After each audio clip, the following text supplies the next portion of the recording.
నెల రోజులు ఉంచారు బాబుని. మేము వదులుకుంటే వాళ్ళ కూలి 4 గంటలు పట్టుకోవాలి సార్. మాకు కేసు కొట్టేయాలి సార్. మాకు చాలా భయంగా ఉంది. ఏం జరిగిద్దారు?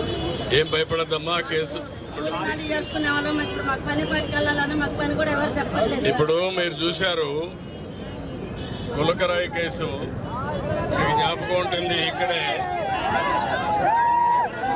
ఆ గులకరాయి కేసు పెట్టి ఇక్కడే జరిగింది. ఈ సింగనగర్ లో నేను కూడా వచ్చాను, మొదటిసారి ఇటుకే వచ్చాను.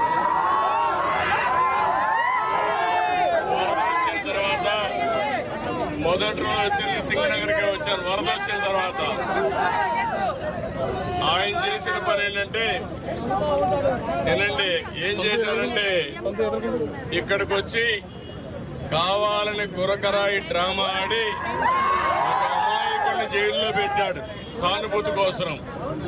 అంటే ఎలక్షన్ లో సానుభూతి పొందడం కోసం.